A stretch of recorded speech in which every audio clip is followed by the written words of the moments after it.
Hola, soy Clark Shane, especialista en endocrinología. Estimados amigos, ¿sabían que hoy en día 7 de cada 10 personas mayores de 80 años en Corea del Sur están perdiendo masa muscular y densidad ósea debido a una ingesta insuficiente de proteínas?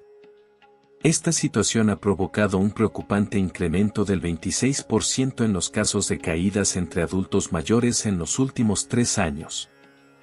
Si no se aborda a tiempo, podría convertirse en un problema muy serio. Recientemente se compartieron noticias inquietantes. Por un lado, un informe del Centro para el Control y la Prevención de Enfermedades reveló que el número de personas mayores que recibieron tratamiento médico tras sufrir caídas aumentó en un 26.3% en el transcurso de 3 años. Pero lo que causó mayor sorpresa fue el resultado de una encuesta nacional sobre las condiciones de vida de los adultos mayores en 2024, divulgada el mes pasado por el Ministerio de Salud y Bienestar. En ella se evidenció que un 70% de los mayores de 80 años en nuestro país no consumen las cantidades recomendadas de proteínas diariamente. Una estadística verdaderamente preocupante. Al comparar esta información con los datos recopilados por el Instituto Nacional de Salud y Nutrición, el panorama se torna aún más alarmante. La falta de proteínas figura entre las principales razones del creciente número de caídas. Esta deficiencia favorece la aparición de sarcopenia, es decir, la pérdida progresiva de masa muscular, lo que multiplica por 2 o 3 el riesgo de caídas y fracturas. Especialmente en casos de fractura de cadera, las cifras indican que la probabilidad de fallecer en el año siguiente puede llegar hasta el 20%, un dato sumamente preocupante. Díganme, ¿alguna vez han vivido una situación parecida? Personas que antes subían escaleras con total normalidad, ahora lo hacen con lentitud, paso a paso, que ya no pueden levantar objetos pesados o que se agotan tras caminar unos pocos metros. ¿Piensan que se trata simplemente del envejecimiento? Justo ayer, la señora Chloe Jones, de 78 años, llegó apresurada a mi consulta, sostenida por su nuera y con el brazo inmovilizado en yeso. Su nuera me explicó: «Doctor, mi suegra tropezó en los escalones de la entrada. Al principio parecía algo leve, pero acabó con una fractura en la muñeca. Tras realizarle los exámenes necesarios, descubrimos que la señora Jones presentaba sarcopenia. La fuerza de su mano apenas alcanzaba los 12 kilos y, al preguntarle cuánta proteína consumía al día, su ingesta no llegaba ni a los 25 gramos.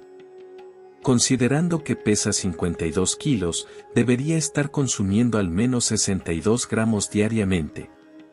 Con una mezcla de desconcierto y sorpresa, me respondió: «Doctor, pero si yo me alimento bien. Como arroz con guiso de kimchi y algunas verduras. Entonces, ¿por qué me pasa esto? ¿Cómo pude caerme solo bajando 2 escalones?»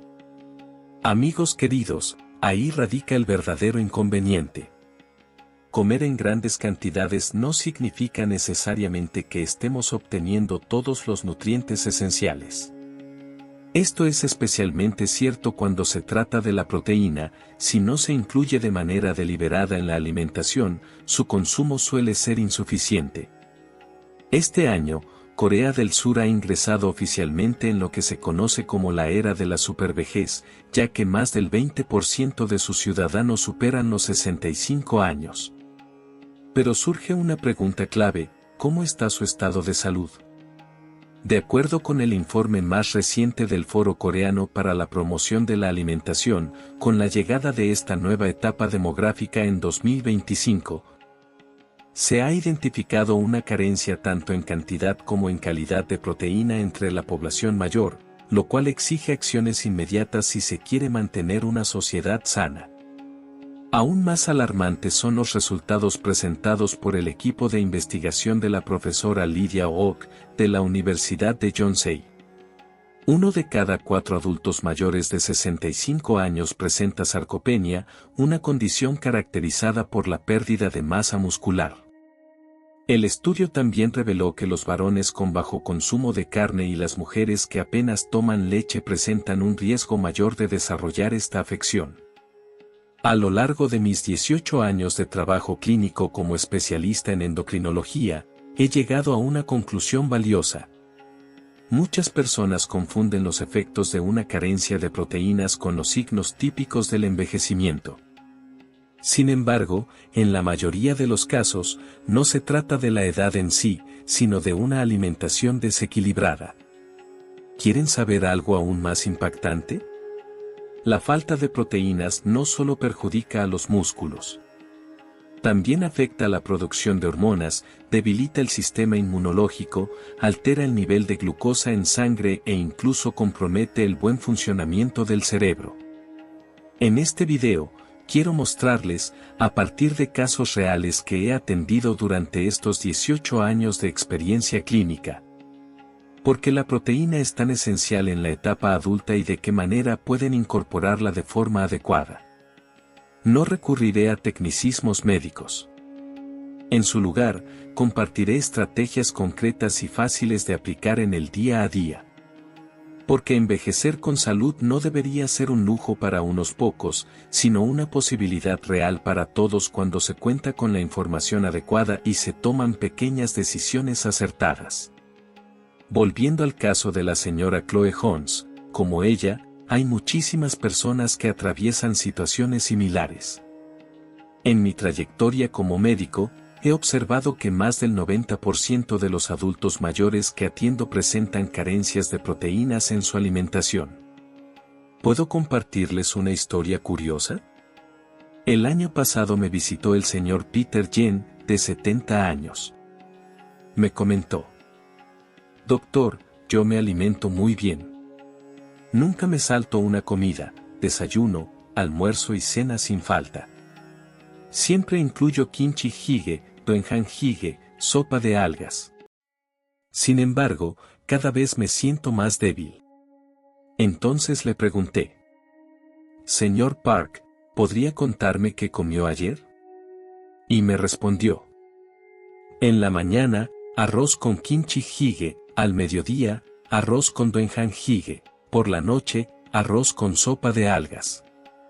Como guarnición, kimchi, rábano encurtido, y más kimchi. Antes de seguir, recuerda darle like si estás disfrutando del video, y suscribirte al canal para recibir los mejores consejos sobre cómo atraer abundancia y prosperidad a tu vida. Sigamos adelante. Un instante, ¿no les parece que hay algo raro en esto? Exactamente, así es. No había ni carne, ni pescado, ni huevos, ni tofu, es decir, ninguna fuente de proteínas. El abuelo había pasado todo el día alimentándose solo con arroz y kimchi. Entonces le dije: abuelo, piense en nuestro cuerpo como si fuera una casa. El arroz funciona como la energía que la mantiene en marcha, algo así como el gas o la electricidad. Pero la proteína representa los ladrillos con los que se construye esa casa. Por mucha energía que haya, si no hay ladrillos, la casa termina por venirse abajo. El abuelo me miró, asintió y exclamó: ah, comprendiendo. ¿Ustedes también lo captan? Nuestros músculos están compuestos por esos ladrillos, las proteínas. Y cuando no tenemos suficientes, sucede lo mismo que con una casa que empieza a deteriorarse, nuestros músculos se van perdiendo poco a poco. Pero lo más llamativo fue lo siguiente: el señor Park Kyung-soo regresó después de 3 meses completamente transformado. Doctor, ahora subo las escaleras sin esfuerzo, comentó. Al evaluarlo, los resultados sorprendieron: su fuerza en las manos pasó de 15 a 23 kilos, y su velocidad al caminar también había mejorado notablemente. ¿Qué hizo este abuelo? Algo muy sencillo: en lugar de limitarse a comer estofado de kimchi por la mañana, empezó a incluir medio bloque de tofu. En el almuerzo, añadió caballa al guiso de soja, y por la noche incorporó 2 huevos cocidos. Eso fue todo. Doctor, ¿cómo puede ser que algo tan simple no lo supiera?, dijo entre risas. Queridos amigos, esto es lo que puede lograr la proteína. No es complicado, ¿verdad? Pero lo esencial es comprender que las proteínas no solo sirven para desarrollar masa muscular. Permítanme explicarlo de manera clara y sencilla. Piensen en su cuerpo como si fuera un coche. Los carbohidratos, como el pan o el arroz, serían el combustible que lo pone en marcha. ¿Y la proteína? La proteína representa el motor, las llantas, el volante, los frenos, en fin, todos los componentes esenciales del vehículo. No importa cuánta gasolina tenga, si el motor está dañado, el auto no arrancará. Lo mismo sucede con nuestro organismo, aunque consumamos mucho arroz, si no hay suficiente proteína, el cuerpo no puede funcionar correctamente. Ahora voy a contarles de forma divertida qué papel cumple la proteína dentro de nuestro cuerpo. Construye músculos. Seguro que esto ya lo sabían. Necesitamos músculos para caminar, subir escaleras y cargar cosas pesadas. Fortalece el sistema inmunológico. Actúa como un policía que detecta y elimina bacterias y virus. Cura heridas. La regeneración de la piel después de una cortadura también es obra de la proteína. Regula el azúcar en sangre. Ayuda a prevenir la diabetes. Fortalece el cerebro.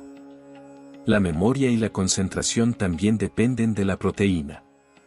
¿Se dan cuenta ahora de lo crucial que resulta? Sin embargo, aquí aparece el inconveniente: a medida que pasan los años, aunque incluyamos proteínas en nuestra alimentación, el cuerpo ya no las asimila con la misma eficiencia. Un joven de 20 años puede aprovechar casi toda la proteína de la carne que consume y transformarla en masa muscular. En cambio, una persona mayor de 70 años solo logra absorber entre el 60% y el 70% de esa misma cantidad. Por eso, al envejecer, es fundamental aumentar la ingesta de proteínas. ¿Y cuánto se recomienda? Hay un cálculo muy simple: multiplica tu peso por 1.1. Por ejemplo, si pesas 60 kilos, 60 por 1.2 igual a 72 gramos de proteína diaria. Doctor, ¿eso cuánto representa?, me preguntan con frecuencia. Y yo lo explico de forma clara: un huevo contiene unos 6 gramos de proteína. ¿Entonces hay que comer 12 huevos? No necesariamente.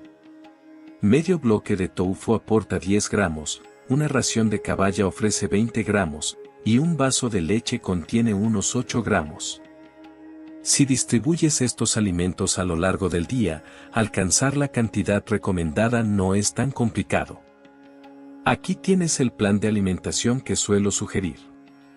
Desayuno: 2 huevos, 12 gramos, un vaso de leche, 8 gramos. Almuerzo: una porción de pescado, 20 gramos, medio tofu, 10 gramos. Cena: una porción de pechuga de pollo, 25 gramos, brotes de soja, 5 gramos. Con eso, estás incorporando 80 gramos de proteína diarios. Doctor, pero eso no hace que uno suba de peso. Buena observación.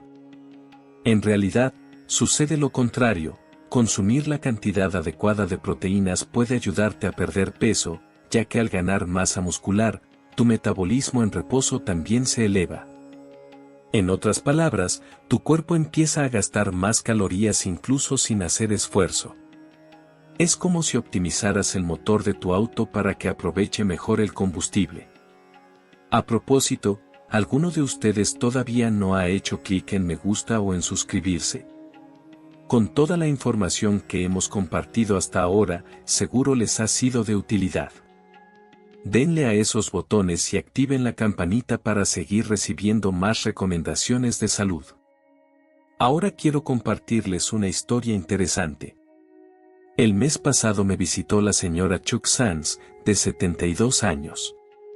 Vino acompañada de su hija y me comentó: doctor, últimamente se me olvidan muchas cosas. No me acuerdo de lo que cené anoche ni del nombre de mi nieto, ¿será Alzheimer? Le realicé algunas pruebas, Y el resultado fue claro, no se trataba de demencia. La causa fue la carencia de proteína. ¿La proteína tiene alguna relación con la memoria? ¿También les causa curiosidad? Pues sí, la tiene. Está muy vinculada. Piensen en el cerebro. El cerebro forma parte del cuerpo, ¿no es así? Las células cerebrales están compuestas de proteína. Y los compuestos químicos responsables de guardar y recuperar los recuerdos también se basan en proteína. Permítanme explicarlo de manera simple. Imagina que tu cerebro es como una biblioteca. Hay bibliotecarios que ordenan y localizan los libros, ¿verdad? Esos bibliotecarios están formados por proteína. Cuando hay falta de proteína, esos bibliotecarios se debilitan. Por eso, no pueden organizar bien los libros ni encontrar rápidamente el que buscas. Por eso la memoria se deteriora. La abuela Chuck Sands también pasaba por lo mismo. Solo consumía alrededor de 30 gramos de proteína al día. Entonces le dije, abuela, desde ahora come 2 huevos todos los días. Y por la noche, prepara una sopa de tofu. 3 meses más tarde, había cambiado por completo. Doctor, últimamente mi memoria ha mejorado mucho.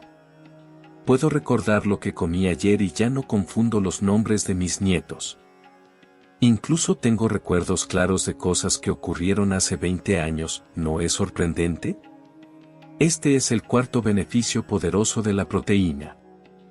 Sin embargo, hay una historia aún más impactante. El año pasado me visitó el señor Lester Masters, de 69 años. Llegó acompañado de su hijo y me comentó, doctor, tengo diabetes. Mi nivel de azúcar se mantiene alto y no baja aunque tome los medicamentos. Le pregunté sobre su alimentación y seguía consumiendo lo habitual, arroz, kimchi y sopa. Prácticamente sin proteína. Entonces le pregunté, ¿sabía que la proteína influye en el control del azúcar en sangre? Y me contestó, ¿proteína no es solo carne? Muchas personas piensan así.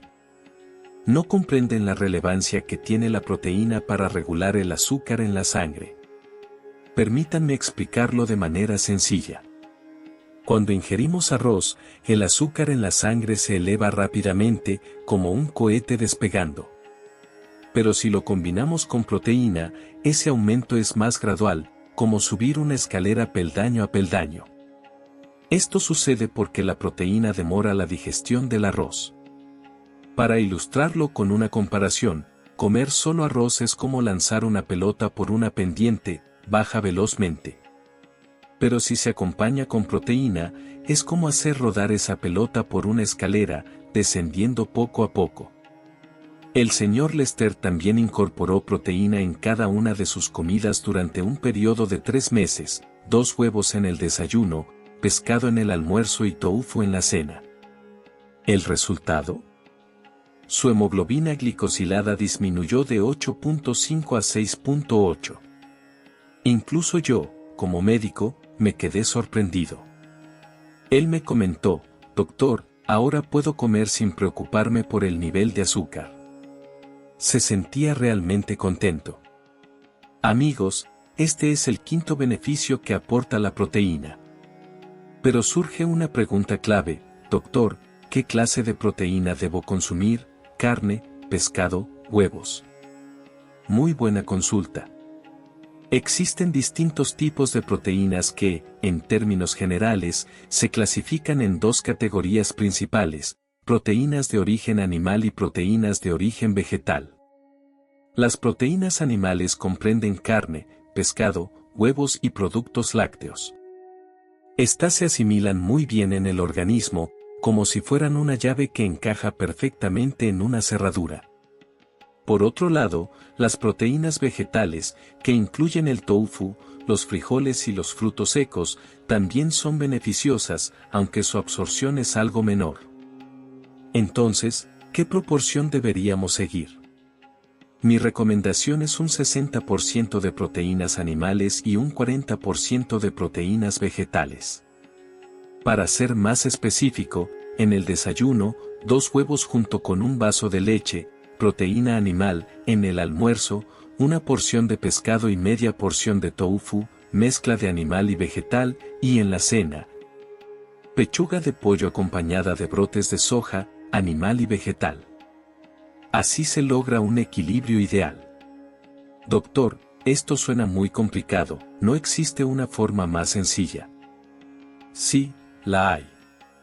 Es bastante simple. En cada comida, incluya una porción de proteína que sea equivalente al tamaño de la palma de su mano. Por ejemplo, en el desayuno, 2 huevos del tamaño de la palma; en el almuerzo, una porción de pescado del mismo tamaño; y en la cena, medio bloque de tofu similar al tamaño de la palma. De esta manera, obtendrá la cantidad adecuada de proteína durante el día. Sin embargo, hay algunas recomendaciones importantes a tener en cuenta. No consumas toda la proteína de una sola vez. Nuestro cuerpo no puede procesar grandes cantidades de proteína de una sola vez, como si intentaras meter un bulto enorme por una puerta pequeña. Evita proteínas procesadas.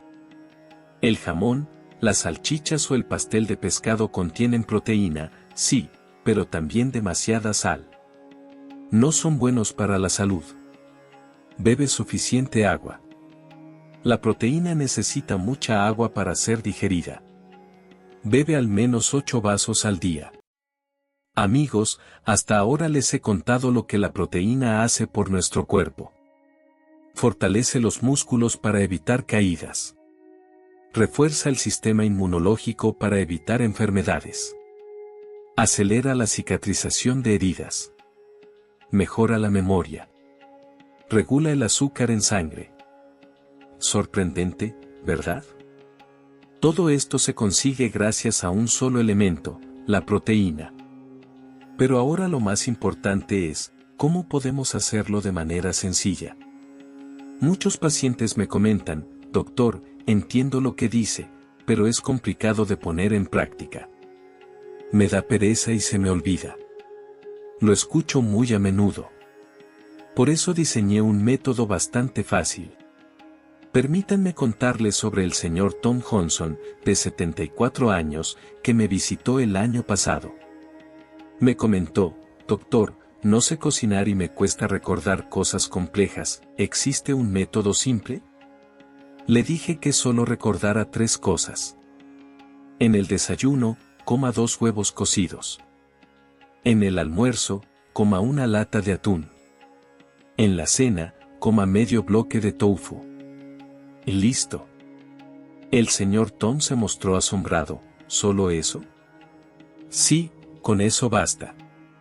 3 meses después, regresó totalmente renovado.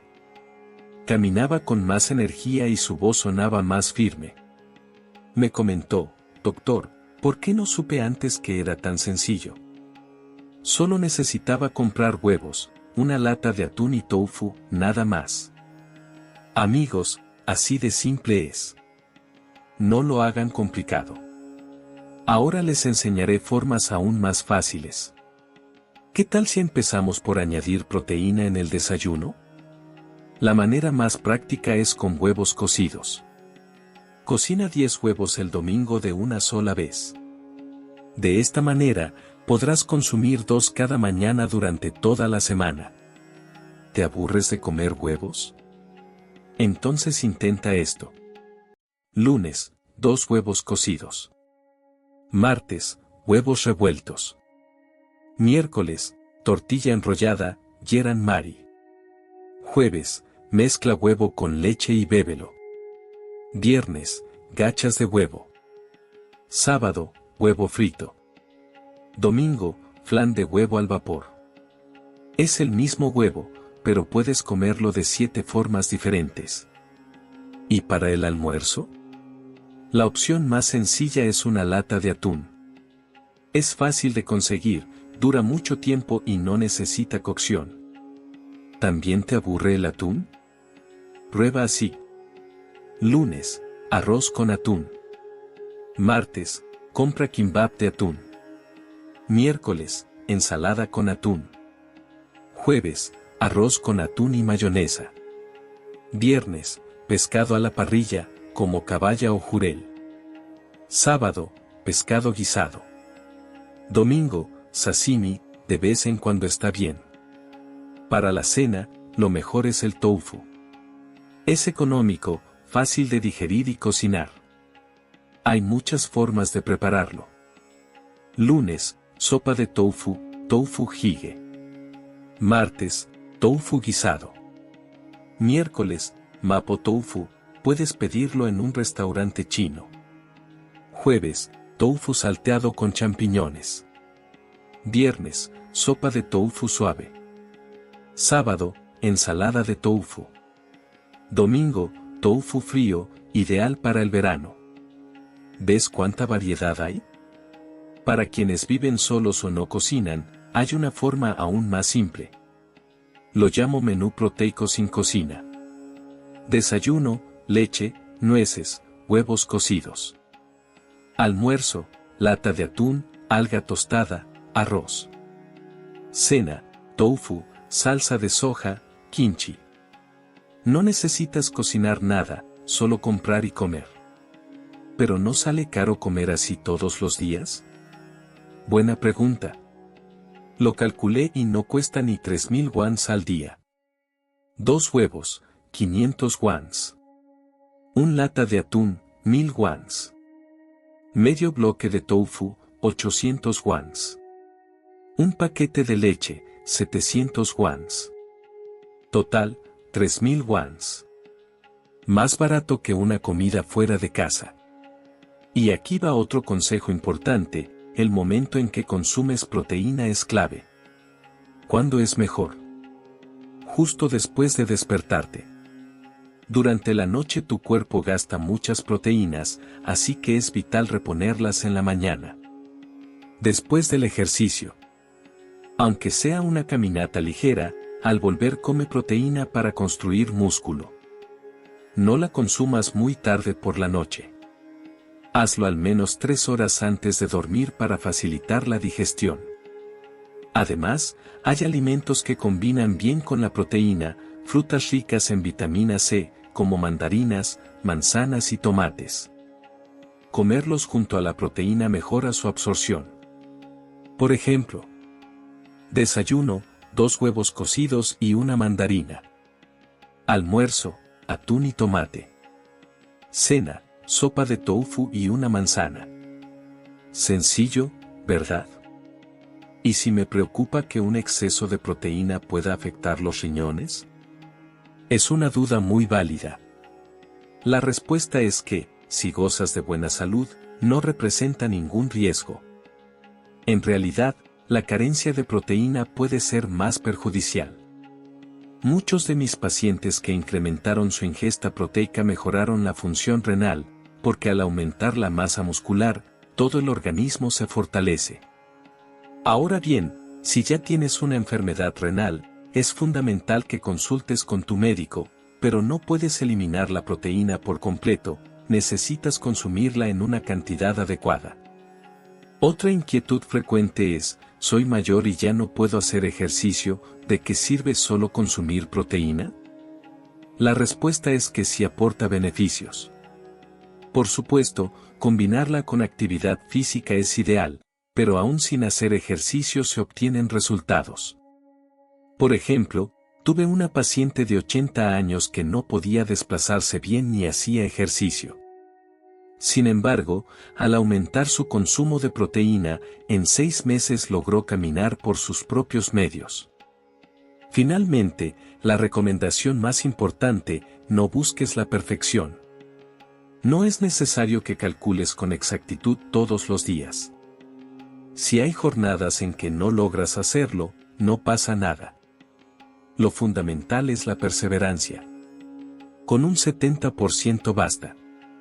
Si mantienes una alimentación adecuada 5 días a la semana, notarás cómo tu cuerpo se transforma. ¿Qué fue lo que más te sorprendió de todo esto? ¿La caída de la abuela Chloe Vulcan? ¿La evolución del abuelo Peter Yen?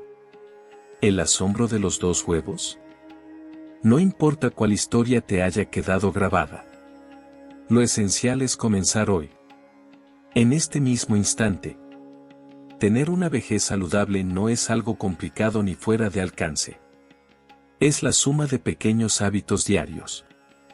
2 huevos al día, una lata de atún, medio bloque de tofu. Solo con eso, en 6 meses tu cuerpo mostrará cambios. Y te lo digo con seguridad, una vejez sana es una decisión. Y esa decisión está ahora en tus manos. Empieza ya. No hay mejor momento que este. Deja en los comentarios cuál será ese pequeño cambio con el que iniciarás. Yo ya comencé con 2 huevos diarios. Mi padre pudo subir las escaleras. Las buenas noticias sobre sus avances son mi mayor satisfacción. Continuaré compartiendo consejos útiles para una vejez saludable. Cuídense hoy también. Y recuerden siempre, tener una vejez saludable es una elección.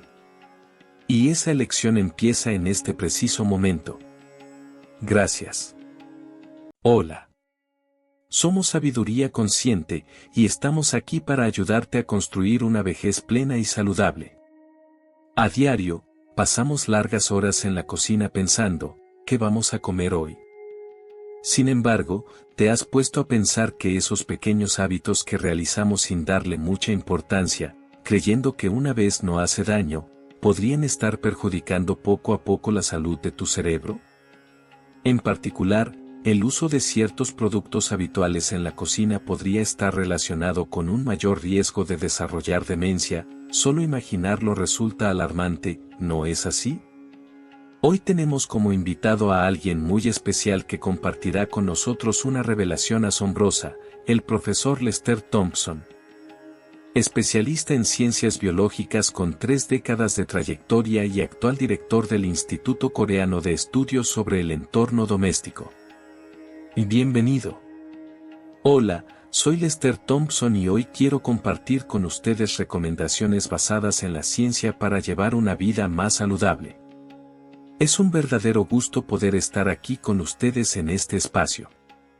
El tema que abordaremos hoy es de gran relevancia, especialmente para las personas mayores, ya que la demencia no es un asunto distante, sino una realidad que debemos considerar seriamente si queremos cuidar nuestro bienestar. El profesor nos brindará información muy valiosa en esta ocasión para todos nuestros seguidores. Si se quedan hasta el final del video, podrán conocer datos sorprendentes que les ayudarán a proteger su cerebro y disminuir las probabilidades de desarrollar demencia. Profesor, ¿es verdad que algunos productos de uso común como enjuagues para la boca, aromatizantes o desinfectantes podrían estar vinculados con el desarrollo de demencia? Es realmente alarmante pensar que algo tan habitual pueda representar un riesgo. ¿Podría explicarnos por qué estos artículos tienen un impacto en la salud cerebral? Sí. De acuerdo con los hallazgos más recientes de un estudio revelador, se ha comprobado que el uso frecuente de productos químicos domésticos como enjuagues bucales, ambientadores y desinfectantes se asocia con un mayor riesgo de padecer demencia. Estos artículos contienen habitualmente compuestos biocidas, diseñados para eliminar o frenar el crecimiento de bacterias y otros microorganismos. Esto permite que el producto se conserve por más tiempo y que su acción antiséptica sea más eficaz. Sin embargo, se sospecha que una exposición continua y en exceso a estas sustancias podría perjudicar el sistema nervioso y favorecer el deterioro de las funciones cognitivas. El estudio mostró, además, que esta asociación es especialmente fuerte en el caso de las mujeres, ya que suelen utilizar este tipo de productos con mayor regularidad. ¡Qué inesperado! Yo también suelo emplear enjuague bucal y, muchas veces, no lo aclaro con agua, porque me gusta la sensación de frescura que deja. ¿Se conocen casos de personas que ya hayan experimentado consecuencias negativas por estas prácticas? Por supuesto. El caso del señor Peter Jack Wilson, de 70 años, es un ejemplo muy ilustrativo. Él tenía una gran preocupación por el mal aliento y solía recurrir al uso de enjuagues bucales varias veces al día. Disfrutaba tanto de la sensación de frescura que le proporcionaban que, con el tiempo, dejó de enjuagarse con agua después de usarlos por simple comodidad. Con el paso de los años, empezó a notar problemas para recordar palabras y hechos recientes. Tras someterse a un examen médico exhaustivo, le diagnosticaron un deterioro cognitivo leve. Los profesionales de la salud evaluaron sus hábitos diarios y el uso frecuente de sustancias químicas, y consideraron que el uso excesivo de enjuague bucal sin enjuague posterior podría haber sido un factor que contribuyó a ese deterioro mental. El señor Park confesó que jamás pensó que un producto tan cotidiano y práctico pudiera tener un impacto tan negativo en su bienestar. Es realmente una historia que da que pensar. Entonces, ¿cuál sería la mejor actitud a tomar? ¿Deberíamos dejar de usar este tipo de productos por completo? También me surge la duda sobre si los utensilios de plástico o silicona que empleamos en la cocina son realmente inofensivos. Antes de seguir, recuerda darle like si estás disfrutando del video y suscribirte al canal para recibir los mejores consejos sobre cómo atraer abundancia y prosperidad a tu vida. Sigamos adelante. No es necesario eliminarlos por completo, pero sí es crucial emplearlos con criterio. Tras utilizar un enjuague bucal, resulta esencial enjuagarse bien con agua. Dejar restos de sus componentes antisépticos en la boca para prolongar la sensación de frescura no es beneficioso para la salud. Lo mismo ocurre con los productos de limpieza, es importante aclararlos cuidadosamente para evitar que queden residuos. En cuanto a los ambientadores, lo más recomendable es airear los espacios abriendo las ventanas con frecuencia. En vez de disimular los malos olores, lo ideal es mejorar la calidad del aire. Reducir su uso y optar por alternativas naturales como esencias o ambientadores ecológicos puede ser una excelente elección. Respecto a los recipientes plásticos para guardar alimentos, si están rayados o muestran señales de desgaste, lo más conveniente es reemplazarlos de inmediato. Con el uso prolongado, este tipo de materiales puede liberar microplásticos. Evita calentar alimentos en el microondas cuando están envueltos en film plástico, así como raspar los envases con palillos o cucharas, ya que podrías ingerir esas diminutas partículas. El Ministerio de Medio Ambiente y la Agencia de Alimentos y Medicamentos también aconsejan tener precaución al usar estos productos.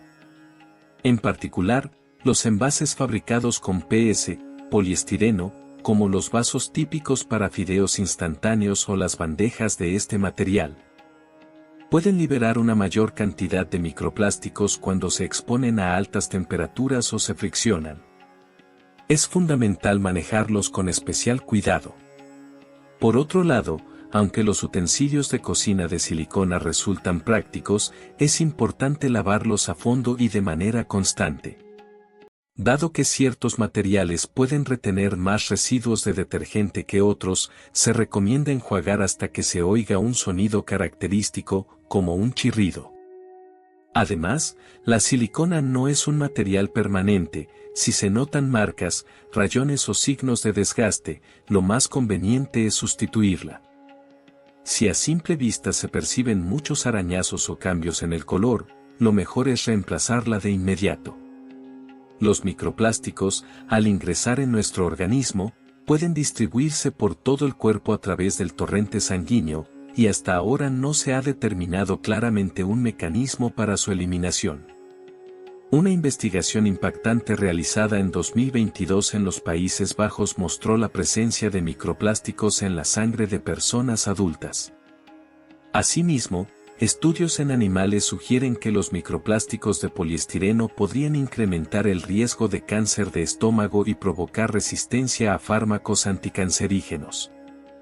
Incluso artículos hechos con PLA, un material conocido como plástico biodegradable, pueden liberar microplásticos al contacto con agua caliente o con el paso del tiempo. Estos tardan mucho en descomponerse dentro del cuerpo, por lo que no se puede garantizar que sean totalmente seguros. La investigación sobre esta toxicidad continúa activamente a nivel mundial, por lo que debemos reducir al máximo nuestra exposición. Profesor, ¿es cierto que el agua embotellada en envases de PET contribuye a la presencia de microplásticos? Resulta alarmante pensar que el agua que consumimos a diario pueda estar vinculada incluso a enfermedades como la demencia. Entonces, ¿qué tipo de agua sería segura para beber? También me genera inquietud saber si es confiable utilizar ollas arroceras o utensilios de cocina hechos de aluminio. Sí. Muchas personas consumen con comodidad agua en botellas de PET, sin embargo, estas representan una de las principales fuentes de exposición a microplásticos. Las botellas de PET se producen mediante un proceso de moldeo que implica altas presiones y temperaturas. Si queda humedad residual durante esta fabricación, la estructura puede debilitarse y liberar pequeñas partículas de microplásticos. Además, un estudio realizado en 2018 encontró cantidades significativas de microplásticos en botellas de agua de diferentes partes del mundo, lo que generó gran alarma. También existen investigaciones internacionales que demuestran que las bolsitas de té plásticas en forma triangular liberan grandes cantidades de microplásticos al ser sumergidas en agua caliente. La Organización Mundial de la Salud, OMS, resalta asimismo la necesidad de continuar con la investigación y el seguimiento constante sobre este tema. Entonces, ¿deberíamos dejar de consumir agua en botellas de PET? ¿Son muy convenientes? ¿Existe alguna opción diferente? No se trata de eliminarlas por completo, sino de adoptar hábitos más conscientes que reduzcan la exposición. Un ejemplo es el caso del señor Bob Johnson, quien tiene cerca de 60 años. Él solía tomar varias botellas de agua al día debido a su rutina constante de ejercicio. Hace unos años comenzó a notar problemas de memoria, y en un análisis sanguíneo se identificaron niveles elevados de microplásticos. Aunque no se puede confirmar que los microplásticos sean la causa directa de su demencia, las investigaciones indican que la acumulación de estas partículas en el organismo podría afectar negativamente al sistema nervioso. Por eso, los especialistas le aconsejaron disminuir el consumo de agua embotellada y considerar otras opciones. Entonces, ¿cómo podemos evitar terminar como el señor Kim? ¿Son seguras las ollas arroceras o los utensilios de aluminio? Sí, aquí tienes algunas opciones prácticas. Cuando salgas, te aconsejo llevar agua en una botella térmica de acero inoxidable, ya que es una de las maneras más efectivas de disminuir la exposición a microplásticos. La mayoría de los sistemas de purificación de agua para uso doméstico eliminan con éxito los microplásticos. No hace falta preocuparse demasiado por los microplásticos que puedan liberarse del propio filtro, siempre que se realicen los cambios periódicos recomendados por el servicio técnico. Por ejemplo, en Corea del Sur, el agua del grifo es una de las más puras a la salida de las plantas de tratamiento. Sin embargo, el estado de las tuberías dentro de las casas puede variar. Por eso, se sugiere contactar con el municipio para solicitar un análisis gratuito del agua, algo recomendable hacer al menos una vez. Si los análisis confirman que el agua es segura para beber, el agua potable de la llave puede ser una alternativa adecuada. Por otro lado, debido a la contaminación en los océanos, los alimentos marinos también podrían contener microplásticos. No es necesario eliminar completamente su consumo, pero sí se recomienda moderar la cantidad y, en platos como sopas o estofados, priorizar el consumo de los ingredientes sólidos por sobre el caldo, especialmente en comparación con los cereales. Hoy en día, resulta casi imposible evitar el contacto total con el plástico. Sin embargo, lo fundamental es reducir tanto la cantidad como la frecuencia de la exposición. Si un material no está diseñado para ser ingerido, lo mejor es evitar consumirlo. Además, debemos tener presente que ningún objeto plástico está hecho para durar indefinidamente. Si observamos que presenta rayones o algún daño visible, cambiarlo sin pensarlo es una manera inteligente de prevenir la entrada innecesaria de microplásticos en nuestro organismo. Ahora abordaremos el tema del interior de las ollas arroceras y los utensilios fabricados en aluminio. El contenedor interno de la olla arrocera, que se usa cotidianamente para preparar arroz, necesita un cuidado especial. Existen distintos materiales empleados en estos recipientes, pero en tiempos recientes predominan los de acero inoxidable. Aunque este material es reconocido por su resistencia a la oxidación, no quiere decir que sea completamente inmune a ella. Si observas manchas rojizas o negras dentro del recipiente, esto podría ser señal de una corrosión importante que permitiría la liberación de metales pesados como el níquel o el cromo.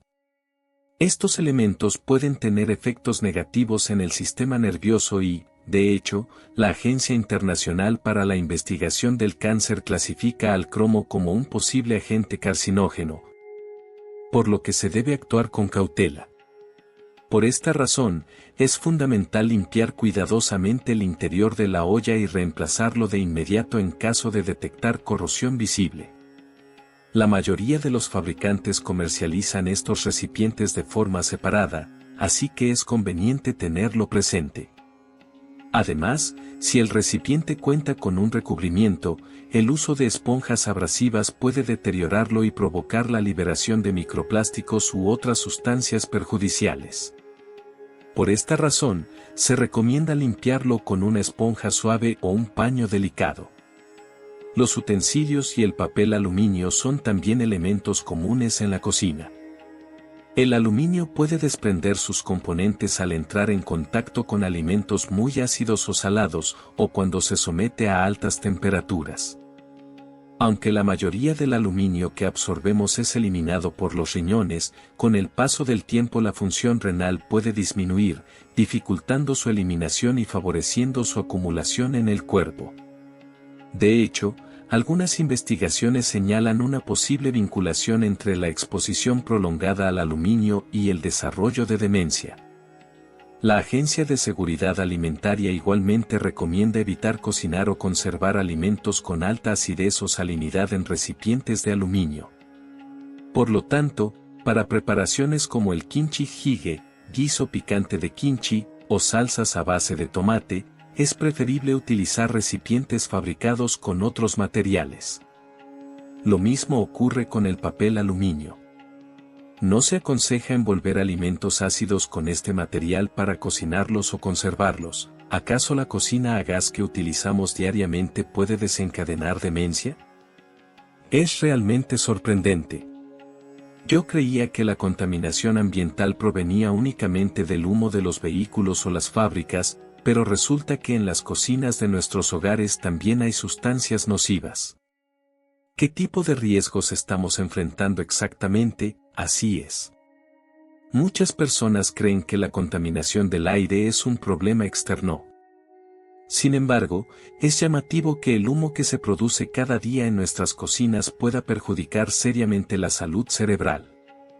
El contaminante principal que se libera al encender una cocina a gas es el dióxido de nitrógeno, NO.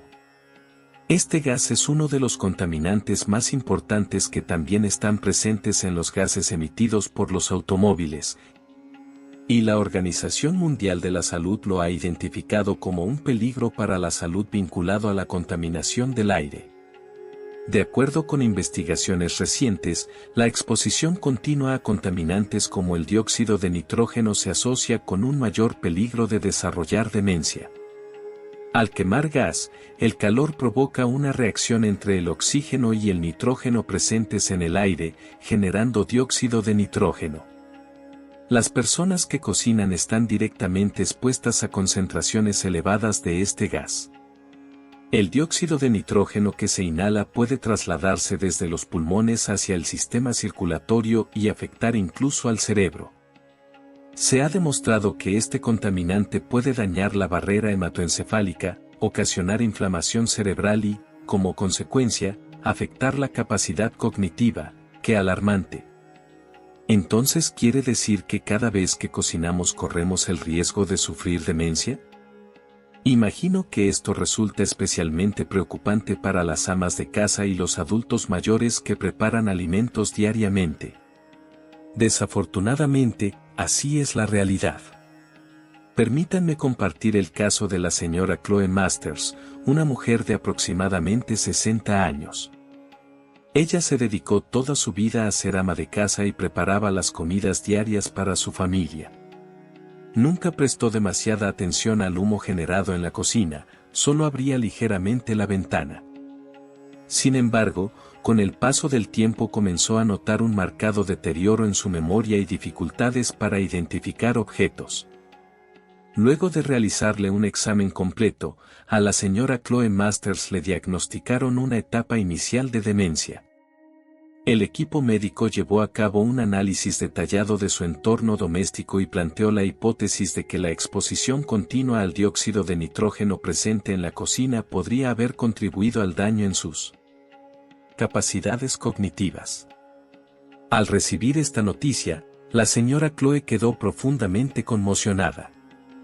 Había dedicado toda su vida a cuidar de su familia, y ahora se enteraba que ese mismo esfuerzo había provocado un perjuicio en su salud. Fue una experiencia sumamente dolorosa y lamentable. Entonces, ¿qué medidas podemos tomar para minimizar la exposición al dióxido de nitrógeno? ¿Deberíamos eliminar por completo el uso de las cocinas a gas? Prohibirlas totalmente no resulta una solución práctica. No obstante, existen maneras inteligentes de reducir la exposición a sus emisiones. La medida más efectiva y sencilla es garantizar una buena ventilación. Muchas personas piensan que con abrir una sola ventana es suficiente, pero eso no alcanza. Es necesario abrir al menos 2 ventanas por completo para favorecer un flujo de aire adecuado. Se debe generar una corriente de aire que disperse eficazmente los gases dañinos. De hecho, en estados como California y Nueva York, se están impulsando leyes para vetar las cocinas a gas. Incluso la Sociedad Química Americana está recomendando sustituirlas por cocinas eléctricas. Así de grave es el tema. Si no es posible cambiar a una cocina eléctrica de inmediato, es vital acostumbrarse a ventilar bien durante al menos 10 minutos antes y después de cocinar, así como mientras se está cocinando. Especialmente en jornadas con niveles elevados de polvo fino, la calidad del aire dentro del hogar puede empeorar considerablemente, por lo que es aconsejable ventilar, aunque sea por poco tiempo, y posteriormente utilizar un purificador de aire. El modo de cocinar también influye. Freír o saltear genera una mayor cantidad de partículas en el ambiente además del dióxido de nitrógeno, por lo que es preferible emplear técnicas como hervir o cocinar al vapor, que resultan más beneficiosas para la salud cerebral. Profesor, hoy recibimos información realmente valiosa que me hizo reflexionar acerca de los riesgos invisibles en diferentes espacios de la casa. Voy a comenzar a poner en práctica estos consejos desde hoy mismo. Así es, amigos, la demencia no es un asunto lejano. Sin embargo, con las pequeñas rutinas que compartí, es posible prevenirla y retrasar su aparición. Un leve cambio en nuestra rutina diaria puede convertirse en la mejor defensa para cuidar la salud de nuestro cerebro. Les animo a empezar a ponerlo en práctica desde hoy mismo para disfrutar de una vejez saludable. Ahora les haré un resumen claro con 5 cosas buenas para su salud. Al usar la cocina a gas, abrir completamente al menos 2 ventanas para ventilar adecuadamente. Enjuagar bien con agua después de usar enjuague bucal o pasta dental. Reemplazar sin dudar los recipientes de plástico o silicona que estén rayados o deteriorados. Evitar usar film plástico con alimentos calientes y descongelar los productos congelados en agua fría. En lugar de agua embotellada en botellas de plástico, usar agua de filtro guardada en un termo de acero inoxidable. Y ahora las 5 cosas que nunca se deben hacer. Cocinar frituras o salteados durante mucho tiempo con cocina a gas en un espacio cerrado. Dejar el enjuague bucal o los restos del producto en la boca tras usar enjuague. Seguir usando envases de plástico o silicona viejos y rayados por no querer desperdiciarlos. Raspar el interior de los envases de plástico para consumir alimentos o usar bolsitas de té de plástico con bebidas calientes. Cocinar alimentos muy salados o ácidos en envases de aluminio, especialmente si tienes problemas renales. Amigos, la salud es comparable a una cuenta de ahorros, una inversión que hacemos pensando en el futuro. Modificar un pequeño hábito hoy puede resultar la mejor manera de cuidar su cerebro dentro de 10 o 20 años. Exactamente. Si aplican lo aprendido en esta ocasión y notan alguna diferencia, o si cuentan con sus propios consejos para mantener la salud cerebral, no duden en compartirlos en los comentarios. Sus vivencias serán de gran beneficio para otras personas mayores. Desde Sabiduría Consciente, seguiremos ofreciéndoles información valiosa y práctica en nuestra próxima entrega. Estamos comprometidos con su bienestar. Amigos, ¿sabían que existen ciertas partes del cerdo que son clasificadas como altamente peligrosas para el consumo debido a su elevado contenido de bacterias, metales pesados e incluso compuestos biológicos extremadamente potentes que pueden afectar negativamente al organismo humano? Algunos de estos órganos presentan niveles de colesterol que superan por decenas el límite diario recomendado, lo que los convierte en amenazas silenciosas para la salud cardiovascular. Otras partes actúan como mecanismos de filtrado de toxinas dentro del cuerpo del cerdo, lo que significa que pueden concentrar sustancias nocivas y metales tóxicos. Además, hay un órgano en particular que representa un riesgo considerable, su consumo irresponsable puede provocar intoxicaciones graves.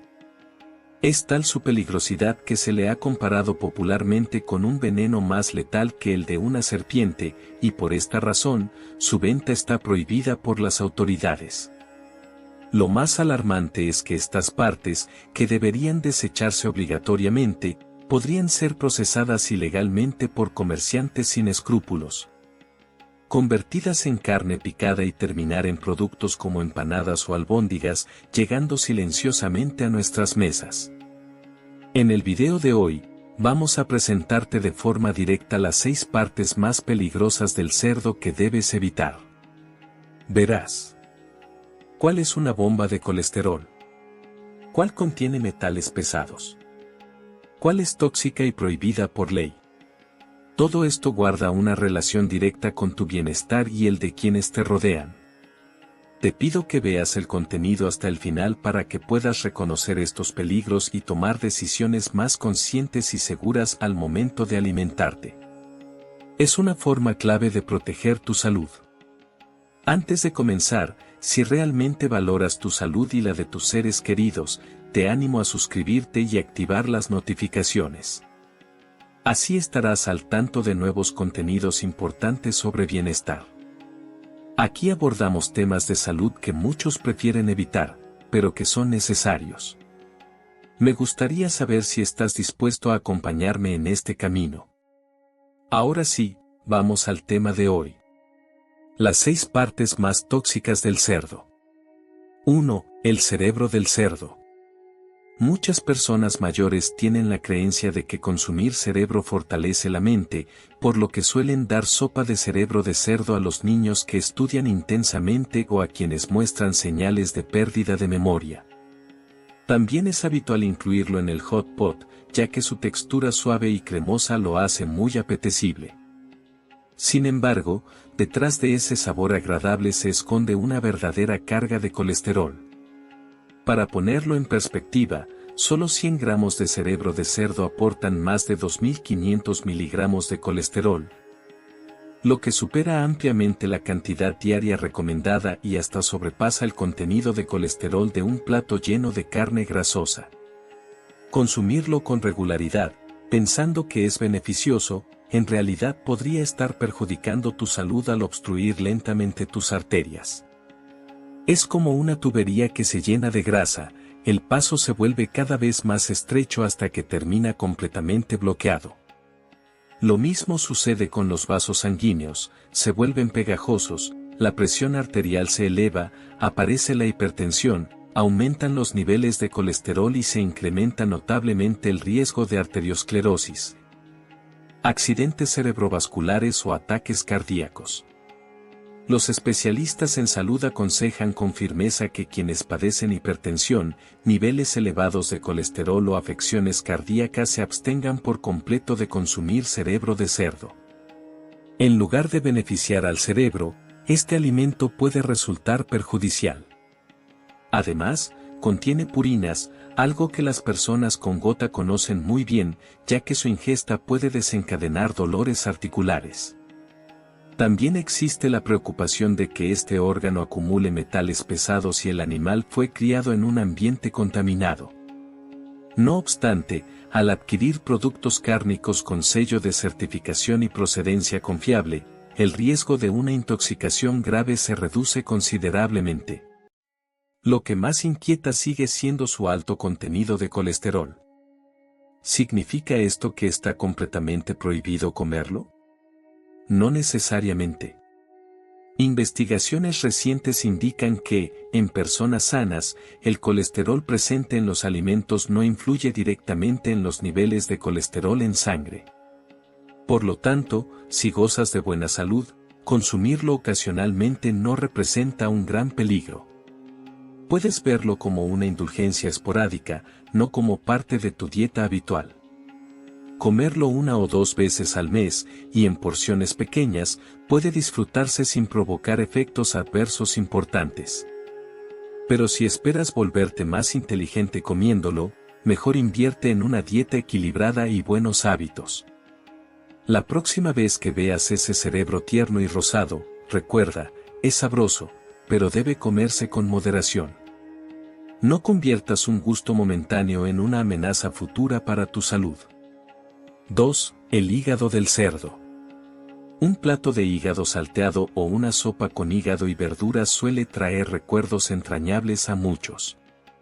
Este órgano, el más grande encargado de la desintoxicación en el cuerpo del cerdo, ha sido valorado tradicionalmente por sus supuestos beneficios para la visión y la salud de la sangre.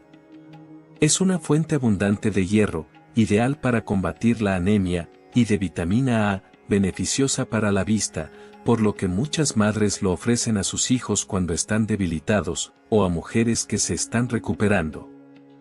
No obstante, también tiene un aspecto preocupante, se lo conoce como el depósito tóxico del organismo. Y no es sin razón, el hígado se encarga de filtrar todas las sustancias dañinas que el cerdo haya ingerido. Si el animal consume alimentos o agua contaminados con metales pesados como cadmio o plomo, o restos de fármacos, este órgano será el responsable de metabolizarlos.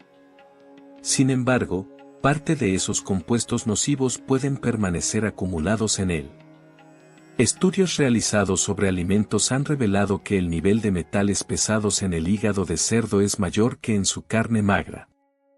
Si se consume este órgano en grandes cantidades y con frecuencia, esas sustancias pueden acumularse en el organismo y afectar órganos vitales como los riñones. Por otro lado, el hígado porcino también posee un alto nivel de colesterol, alrededor de 300 a 400 mg por cada 100 gramos, lo que lo convierte en un alimento rico en esta sustancia. Ingerirlo en exceso puede suponer una sobrecarga para el sistema cardiovascular.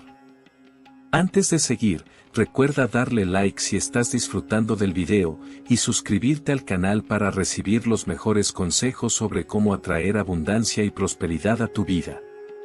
Sigamos adelante. A esto se suma un riesgo que suele pasar desapercibido, la toxicidad por exceso de vitamina A. Aunque este nutriente está presente en altas cantidades en el hígado de cerdo y es beneficioso en dosis adecuadas, su consumo desmedido puede tener el efecto contrario. El exceso de vitamina A en el cuerpo puede provocar síntomas como vértigo, náuseas, dolores en los huesos e incluso daño en el propio hígado. ¿No es ninguna exageración? ¿No suena alarmante? Entonces, ¿es seguro seguir incluyendo hígado de cerdo en la dieta? Primero, verifica que la procedencia sea confiable. Adquiere el hígado de cerdo en supermercados o mercados autorizados, donde hayan pasado los controles sanitarios correspondientes para asegurar su inocuidad. Segundo, controla la cantidad que consumes.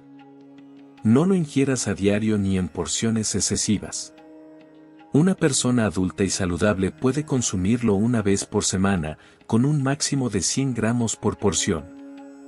Así se aprovechan sus nutrientes sin correr riesgos significativos.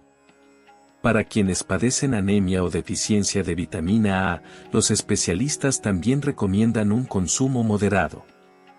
La palabra clave es moderación.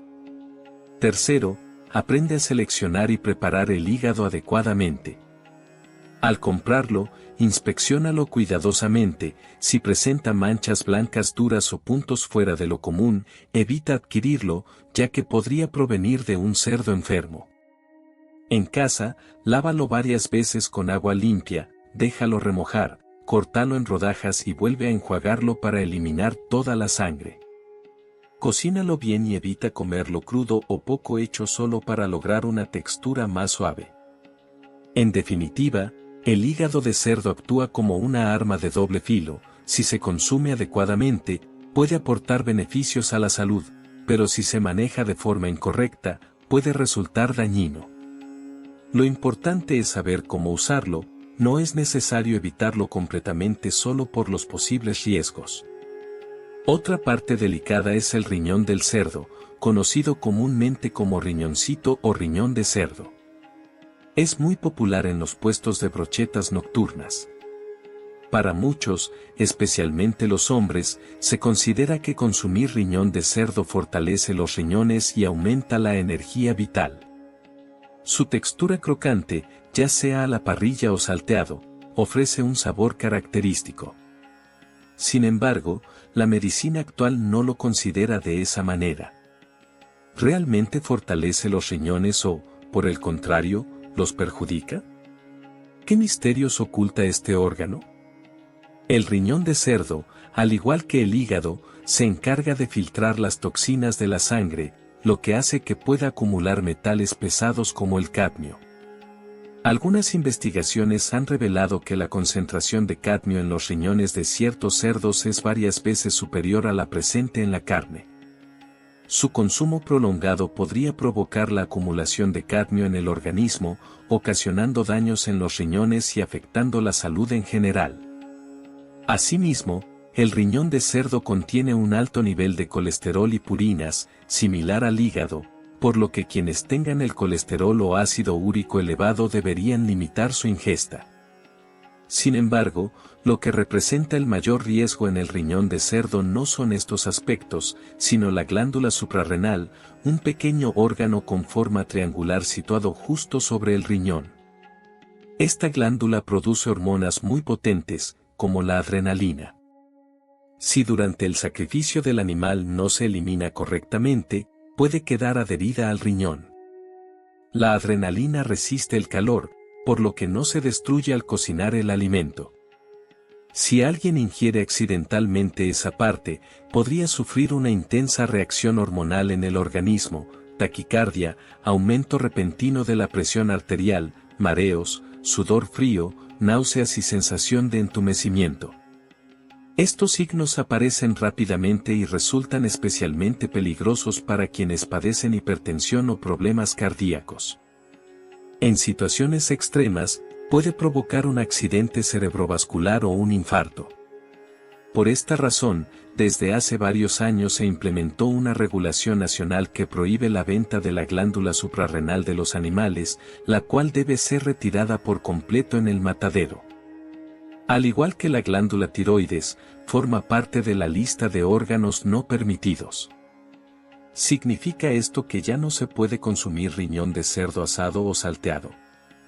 No necesariamente. Si lo adquieres en establecimientos controlados, esa glándula ya debería estar eliminada. Solo procura comprar en lugares confiables. Si lo cocinas tú mismo, inspecciona bien la zona superior del riñón. Si notas una parte con un color más oscuro o con una textura diferente, córtala con un cuchillo y deséchala. En resumen, La creencia tradicional de que el riñón de cerdo fortalece el organismo no está respaldada por la ciencia actual. Consumirlo sin precaución puede resultar como detonar una bomba dentro del cuerpo. En vez de intentar fortalecer los riñones comiendo riñón de cerdo, es más efectivo mantener una dieta balanceada y realizar actividad física de manera constante. Eso sí contribuye al fortalecimiento corporal. En cuanto al pulmón de cerdo, representa una cuarta parte del total. En regiones del sur de China, como Guangdong o Hong Kong, es habitual preparar una sopa de pulmón con pera, apreciada por sus supuestos efectos beneficiosos para los pulmones y la tos. Se considera que ayuda a eliminar el calor interno y facilita la expulsión de flemas. No obstante, existe también una postura opuesta que sostiene que el pulmón de cerdo funciona básicamente como un recogedor de polvo, dado que el animal suele meter su hocico en la tierra y aspira gran cantidad de suciedad. Consumirlo sería equivalente a ingerir desechos. Ambas posturas tienen cierto fundamento. Es verdad que los cerdos escarban el suelo por naturaleza, y si se crían en ambientes poco higiénicos, sus pulmones podrían acumular contaminantes. Sin embargo, actualmente la mayoría de las explotaciones ganaderas mantienen condiciones mucho más limpias que en el pasado. Para prevenir enfermedades, se pone especial atención en la higiene, por lo que los pulmones de cerdo provenientes de granjas modernas no están tan contaminados como se podría pensar. El verdadero peligro del pulmón de cerdo no radica en el polvo, sino en la presencia de agentes patógenos. Al igual que los seres humanos, los cerdos pueden padecer enfermedades respiratorias como neumonía o tuberculosis. Estos virus o bacterias pueden alojarse en sus pulmones y, si se consume pulmón de un cerdo enfermo, incluso tras la cocción, es posible que no se eliminen por completo. Se han registrado casos en los que vendedores poco éticos comercializaron pulmones de cerdos enfermos, causando intoxicaciones severas en quienes los consumieron. Además, otro riesgo surge durante la manipulación y limpieza de los pulmones. En ocasiones se inyecta agua a través de la tráquea para lavarlos, pero si el ambiente no es adecuado y limpio, pueden introducirse bacterias. Aunque externamente los pulmones puedan parecer limpios, en su interior podrían quedar restos de sangre y numerosas impurezas.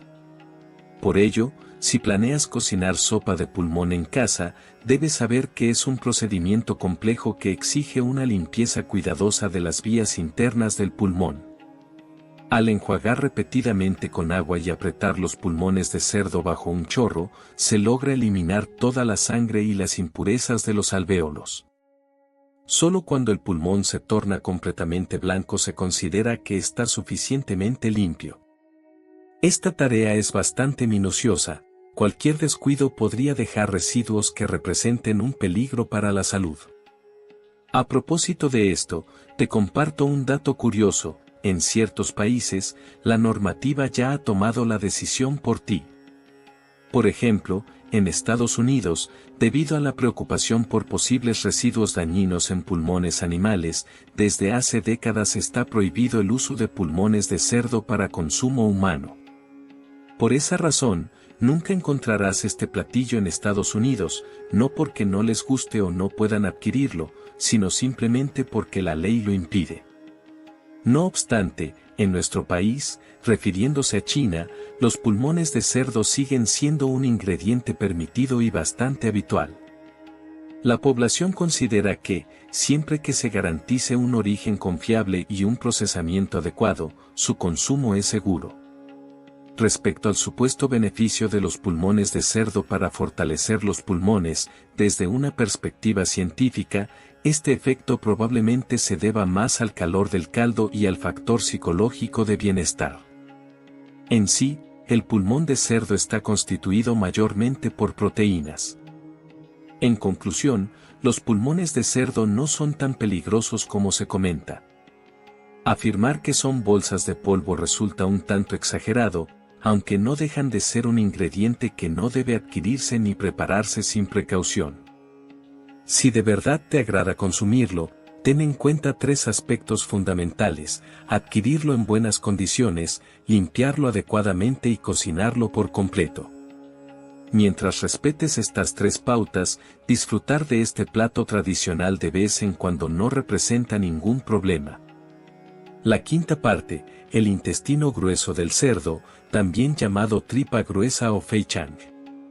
Este plato provoca sentimientos encontrados, muchos lo adoran, mientras que otros lo rechazan por completo. Quienes lo disfrutan, con solo imaginar unos fideos calientes acompañados de intestino grueso o un salteado picante y sabroso, se les hace agua a la boca. Esa textura firme y elástica, junto con su sabor grasoso, resulta simplemente exquisita. Sin embargo, quienes lo temen ni siquiera soportan su aroma característico. Al pensar en la función que cumple dentro del cuerpo del cerdo, suelen experimentar un rechazo psicológico. Entonces, ¿es seguro consumir el intestino grueso del cerdo? Es importante aclarar que si no se limpia adecuadamente, esta parte representa el mayor riesgo sanitario entre todas las del animal. Esto se debe a que es el conducto final por donde pasan los desechos y excrementos del cerdo, y está repleto de bacterias como E. coli y parásitos. Si no se realiza una limpieza adecuada, estos microorganismos pueden permanecer adheridos a las paredes del intestino. Cuando alguien consume intestinos que no han sido bien cocinados, puede experimentar vómitos, diarrea e incluso infecciones parasitarias severas. Por esta razón, el manejo del intestino grueso de cerdo requiere paciencia y cuidado detallado. Es necesario frotarlo varias veces con sal, vinagre y harina, darle vuelta tanto por dentro como por fuera, y eliminar completamente cualquier resto o mucosidad. Se podría afirmar que más de la mitad del sabor y la inocuidad de este platillo dependen de esta etapa de limpieza. Si se limpia correctamente y se cocina durante un largo periodo a alta temperatura, la mayoría de bacterias y parásitos pueden ser eliminados. Pero aquí surge el inconveniente: actualmente, muchas personas prefieren no encargarse de esta tarea en casa y optan por consumirlo en restaurantes. ¿Puedes estar completamente seguro de que los chefs limpian los intestinos con el mismo cuidado que tú lo harías? Ahí radica el peligro. Si te toca un vendedor poco honesto que apenas los enjuaga antes de prepararlos, lo que ingieres no es solo sabor, sino también un riesgo potencial. Además de la cuestión higiénica, es importante considerar el nivel de grasa y colesterol que contiene esta parte. Aunque no posee tanta grasa como el tocino puro, normalmente se cocina con abundante aceite y condimentos fuertes para ocultar el olor. Por lo tanto, al final, acabas consumiendo una cantidad considerable de grasa y sal. Consumirlo regularmente puede incrementar los niveles de lípidos en la sangre y favorecer el aumento de peso. Al ser una víscera, posee un alto contenido de colesterol y purinas, lo cual puede ser peligroso para quienes padecen hipertensión, niveles elevados de lípidos o gota. Por eso, nuestra conclusión respecto al intestino grueso de cerdo es que sí es posible consumirlo, pero con ciertas precauciones. Debe estar limpio, cómelo en un restaurante confiable o límpialo tú mismo con mucho esmero. Debe ser en cantidades moderadas, no lo comas seguido ni en grandes cantidades. Disfrútalo solo de vez en cuando. La sexta parte, la carne del cuello del cerdo, también conocida como cervical o tejido linfático. Esta sección es la más contaminada del cerdo, un asesino silencioso que ya ha sido oficialmente prohibido como carne apta para el consumo. Esta área, denominada carne de ganglio en términos anatómicos, puede parecer simplemente un pedazo común de carne con grasa y músculo. Pero en su interior contiene numerosos ganglios linfáticos de tonos grises o amarillentos, que se perciben firmes al tacto. Estos ganglios linfáticos pertenecen al cerdo. ¿Para qué sirven?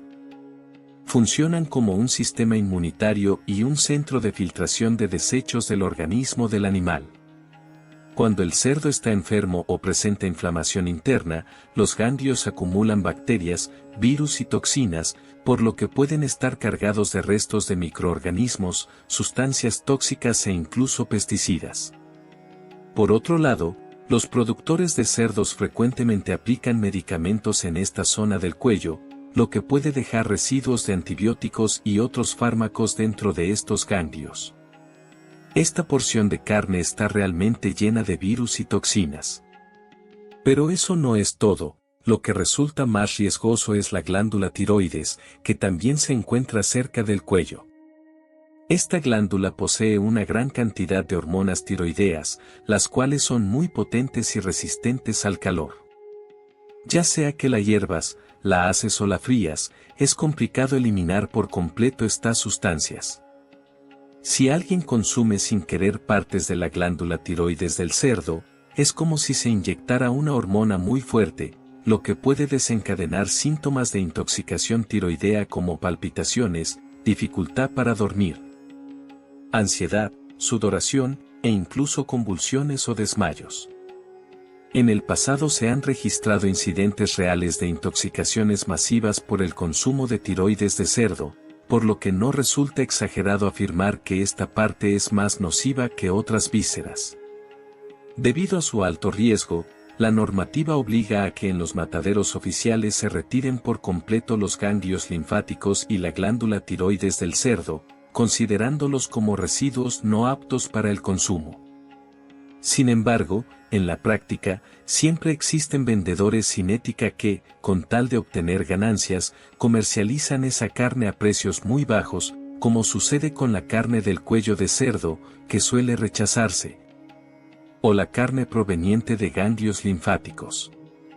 La muelen en secreto y la mezclan con carne molida de buena calidad para preparar rellenos, albóndigas o empanadas, vendiéndola como si fuera carne de primera. Al estar triturada, el consumidor no puede percibir la diferencia. Si alguien busca únicamente lo barato y adquiere carne molida de procedencia dudosa y precio extremadamente bajo, es muy probable que, sin saberlo, termine ingiriendo productos de mala calidad.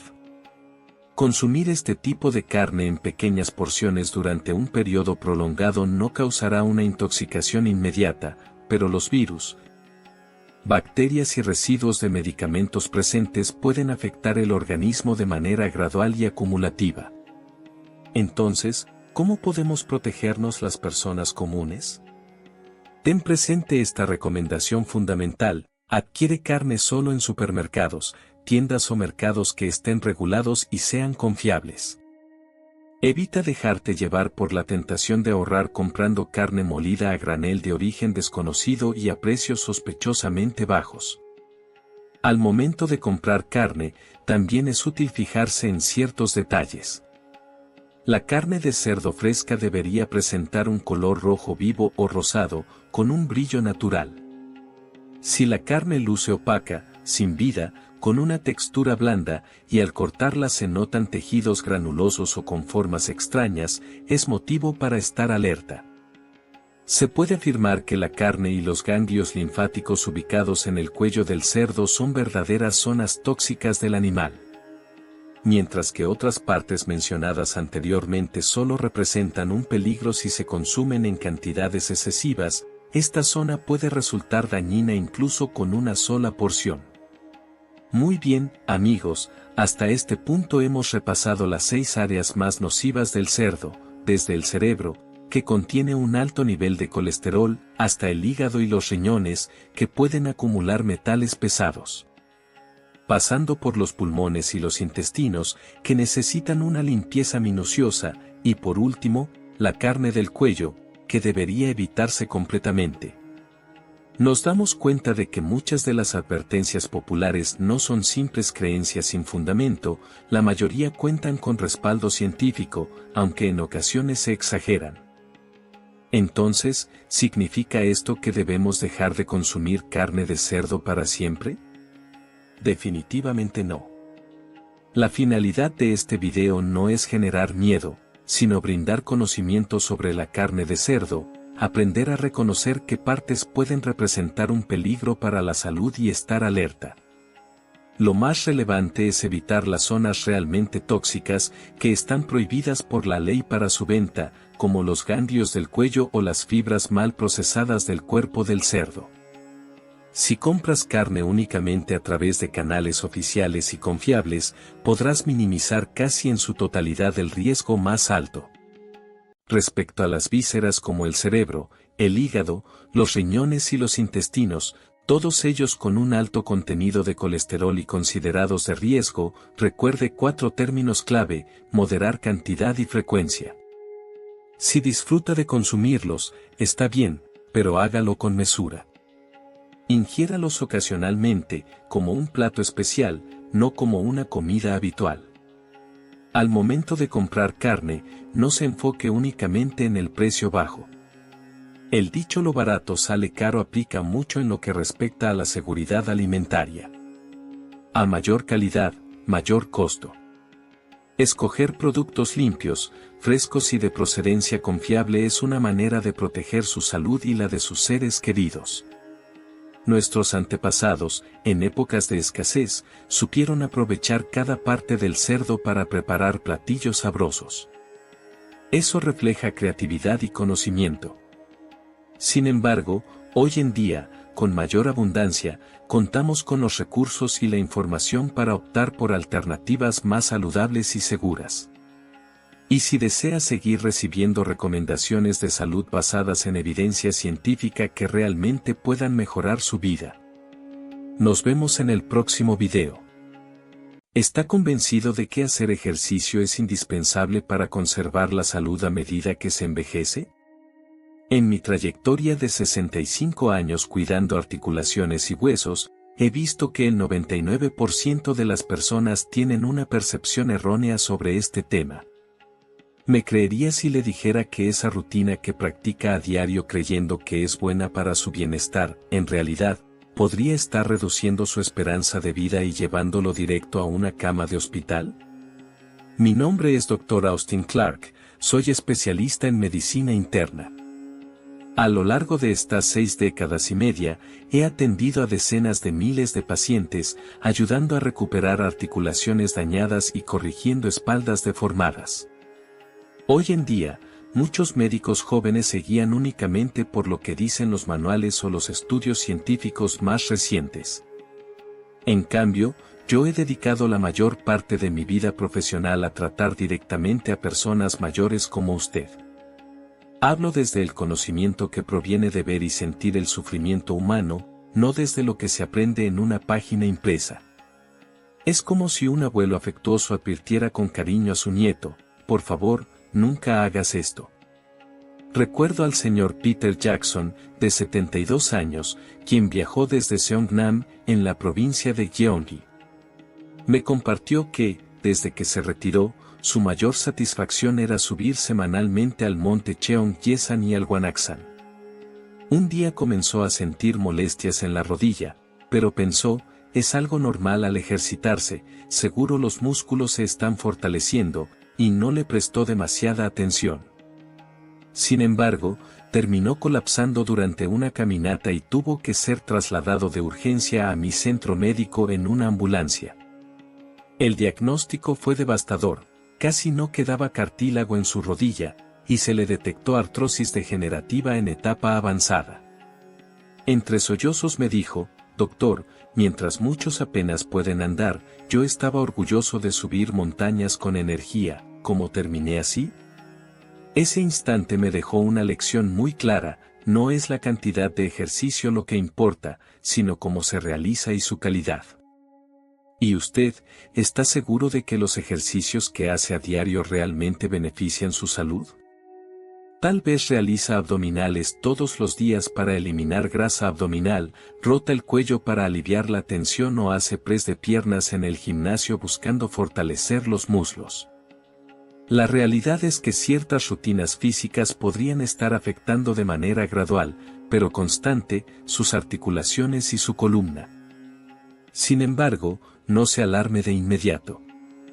En este video voy a explicarle de forma sencilla cuáles son los 7 ejercicios que debería evitar por completo si ya superó los 60 años, ya que pueden resultar tan perjudiciales como una toxina. Además, le enseñaré cuáles son las actividades físicas más recomendadas y la manera correcta de realizarlas para que funcionen como un verdadero fortalecedor natural para su organismo. Si persiste en hacer ejercicios inapropiados sin conocer esta información, corre el riesgo de gastar todos sus ahorros en tratamientos médicos e incluso reducir su calidad y duración de vida. He visto a demasiadas personas pasar por eso en mi consulta. Pero usted, que está viendo este video ahora mismo, tiene la oportunidad de actuar con prevención. Puede evitar ese camino si se informa a tiempo. Mi mayor deseo como profesional de la salud es que todos podamos envejecer con bienestar, alegría y sin dolor. Así que comencemos con el primer ejercicio más nocivo para su espalda, los abdominales, que muchos hacen con la falsa creencia de que ayudan a eliminar la grasa del abdomen. Doctor, con el paso de los años ya no logro bajar la grasa del abdomen. Todas las noches hago 100 abdominales, ¿no es un buen ejercicio? Muchas personas me hacen la misma pregunta. Piensan que no hay mejor forma de eliminar la grasa abdominal que haciendo abdominales. Recuerdo al señor Chuk Hons, de 68 años, que vive en el distrito de Gangnam, Seúl, y que acudió a consulta el mes pasado. Fue profesor durante toda su vida y, tras jubilarse, se propuso tener un abdomen definido como esos famosos saludables que aparecen en la televisión. Por eso, mientras veía dramas todas las noches, realizaba 100 abdominales tumbado en el suelo. Sin embargo, después de 3 meses, un día sintió un dolor intenso en la espalda y se desplomó, sin poder levantarse nuevamente. Fue llevado a urgencias y los estudios indicaron una hernia discal aguda, su disco lumbar se había dañado. Me tomó la mano y dijo, doctor, solo quería perder un poco de barriga y verme como un abuelo saludable frente a mis nietos. Nunca pensé que acabaría así, sin poder usar bien mi espalda. Antes de seguir, recuerda darle like si estás disfrutando del video, y suscribirte al canal para recibir los mejores consejos sobre cómo atraer abundancia y prosperidad a tu vida. Sigamos adelante. Fue un instante que me rompió el corazón. Realizar abdominales puede contribuir un poco a fortalecer los músculos del abdomen, pero para alguien mayor de 60 años, resulta muy perjudicial para la columna vertebral. Al levantar el torso en ese ejercicio, la espalda se arquea intensamente formando una C. En ese momento, el disco entre las vértebras soporta una presión enorme, similar a apretar un lado de un globo, lo que hace que el otro lado se infle. Cuando somos jóvenes, los discos intervertebrales son flexibles y resisten bien, pero después de los 60 años, el líquido que contienen comienza a perder hidratación, se endurece. Y las fibras que los envuelven se vuelven más frágiles. En esta condición, si se dobla la espalda repetidamente, estas fibras debilitadas pueden romperse y el líquido interno puede filtrarse, ejerciendo presión sobre los nervios. Esto se conoce como hernia de disco lumbar. De acuerdo con un estudio, la presión ejercida en la zona lumbar al hacer abdominales puede alcanzar hasta 340 kgf, lo que equivale a tener sobre tu espalda el peso de 4 o 5 hombres adultos. ¿Cuál es la opción adecuada? Nunca flexiones la espalda. Para eliminar la grasa del abdomen y fortalecer el core de manera segura, lo más recomendable es realizar ejercicios con la espalda apoyada en el suelo. Te sugiero probar un ejercicio llamado Dead Bug. Recuéstate boca arriba cómodamente, eleva las rodillas formando un ángulo de 90 grados y extiende los brazos hacia el techo. Desde esa postura, baja despacio el brazo derecho junto con la pierna izquierda casi hasta tocar el piso, y luego regresa a la posición inicial. Repite el movimiento con el lado contrario. Lo fundamental en este ejercicio es activar el abdomen para evitar que la espalda se levante del suelo. Esta práctica fortalece efectivamente los músculos profundos del abdomen sin cargar la columna vertebral. Realiza 3 series de 10 repeticiones diarias. Verás cómo tu cintura queda protegida y la grasa abdominal comienza a disminuir. ¿Sigues haciendo abdominales tradicionales para bajar la barriga? Comparte tu experiencia honesta en los comentarios. Podrías contribuir a que muchas personas tomen conciencia. Segundo punto, el hábito más perjudicial cuando se presenta rigidez en el cuello. Realizar giros circulares con el cuello y estiramientos excesivos.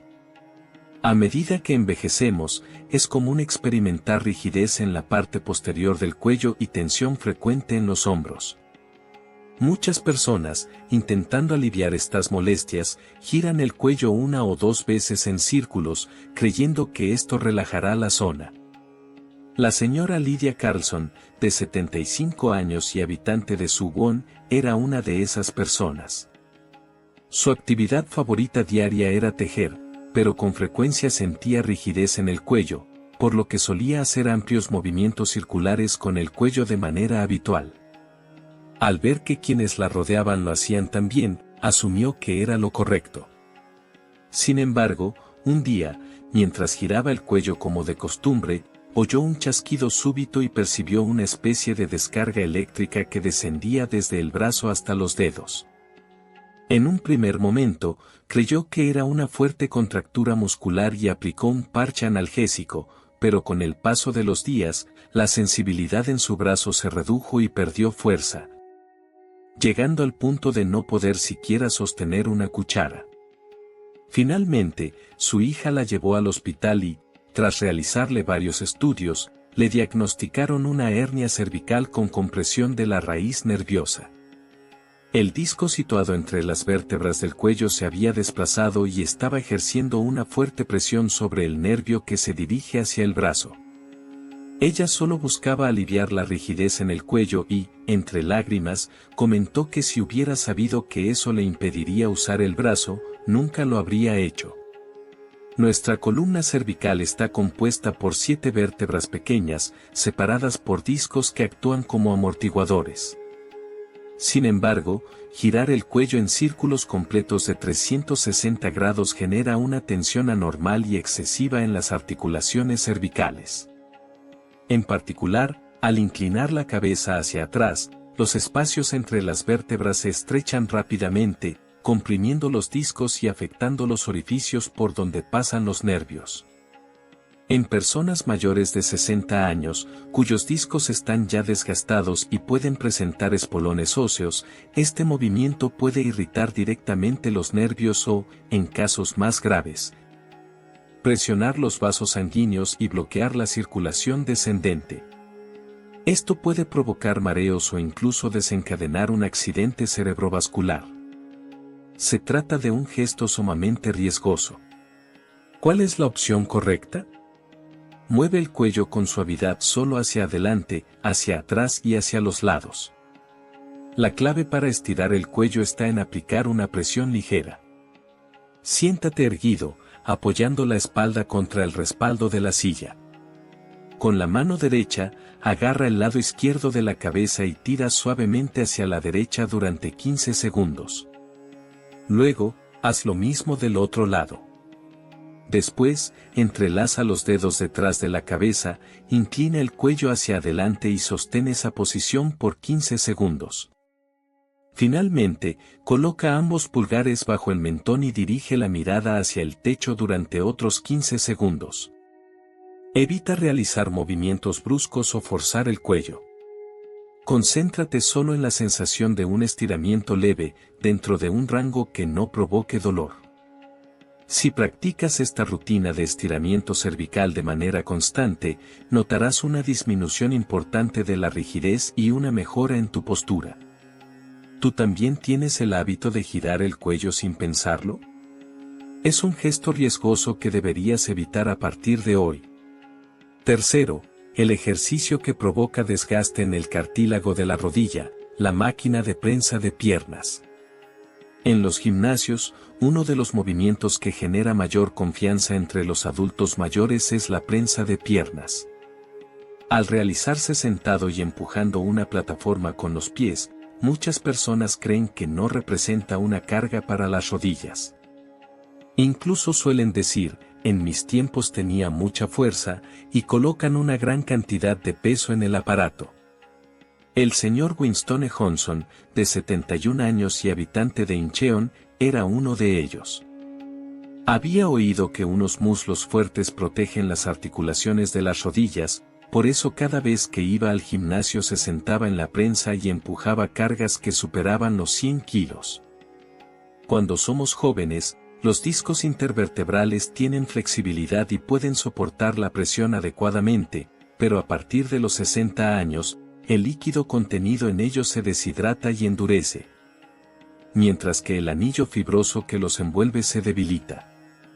En estas condiciones, si una persona se inclina hacia adelante de manera repetitiva, ese anillo debilitado puede romperse, permitiendo que el líquido interno salga y comprima los nervios. Esto es lo que se conoce como hernia discal lumbar. De acuerdo con un estudio, la presión que se ejerce sobre la zona lumbar al realizar abdominales puede alcanzar hasta 340 kilogramos, lo que equivale a tener sobre tu espalda el peso de 4 o 5 hombres adultos. Entonces, ¿cuál es la opción adecuada? Nunca debes flexionar la espalda. Para eliminar la grasa abdominal y fortalecer el core de manera segura, lo ideal es realizar ejercicios manteniendo la espalda bien apoyada contra el suelo. Se recomienda practicar el ejercicio conocido como dead bug. Acuéstate boca arriba de forma cómoda, levanta las rodillas formando un ángulo de 90 grados y extiende ambos brazos hacia arriba. Desde esa posición, baja despacio el brazo derecho y la pierna izquierda hasta casi tocar el piso, y luego regresa a la postura inicial. Después, repite el movimiento con el lado contrario. Lo fundamental es mantener la espalda pegada al suelo contrayendo el abdomen con firmeza. Esta rutina fortalece eficazmente los músculos profundos del abdomen sin poner en peligro la columna vertebral. Realiza 3 series de 10 repeticiones diarias y notarás cómo tu cintura se mantiene protegida mientras reduces la grasa en el abdomen. ¿Tú también sigues haciendo abdominales clásicas para adelgazar la panza? Comparte tu experiencia en los comentarios, podría ser una advertencia valiosa para otras personas. Segundo punto, el peor hábito cuando se tiene rigidez en el cuello es girar el cuello o realizar estiramientos exagerados. Conforme envejecemos, es habitual experimentar tensión en la nuca y rigidez en los hombros. Muchas personas optan por girar el cuello en círculos para aliviar esa molestia, pensando que de esa forma relajan los músculos. La señora Lydia George, de 75 años y que vive en Suwon, solía hacer esto con mucha frecuencia. Su pasatiempo preferido era tejer cada mañana, pero después de estar mucho tiempo inclinada, sentía rigidez en el cuello, por lo que giraba el cuello con fuerza de manera habitual. Como todos a su alrededor practicaban lo mismo, creía que era algo beneficioso. Sin embargo, un día, mientras giraba el cuello como de costumbre, escuchó un crujido inesperado y sintió una descarga eléctrica que le recorrió desde el brazo hasta las puntas de los dedos. En un principio pensó que era una contractura y se aplicó un parche analgésico, pero con el paso de los días el brazo comenzó a adormecerse, perdió fuerza y ya no podía ni siquiera sostener una cuchara. Finalmente, su hija la llevó al hospital, donde le diagnosticaron una hernia cervical con compresión de las raíces nerviosas. El disco cervical se había desplazado y estaba ejerciendo una fuerte presión sobre el nervio que se dirige hacia el brazo. Entre lágrimas, ella comentó, solo quería aliviar la rigidez en el cuello. Si hubiera sabido que perdería movilidad en el brazo, jamás lo habría hecho. La región del cuello, conocida también como la columna cervical, está formada por 7 vértebras pequeñas separadas por discos que funcionan como amortiguadores. Realizar giros completos de 360 grados con el cuello genera una tensión excesiva y poco natural en estas articulaciones.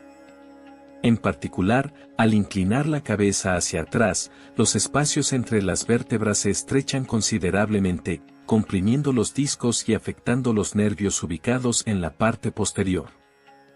Este tipo de movimientos puede causar daños directos en los nervios o incluso presionar los vasos sanguíneos, disminuyendo el flujo sanguíneo hacia el cerebro, lo cual podría originar mareos o incluso un accidente cerebrovascular.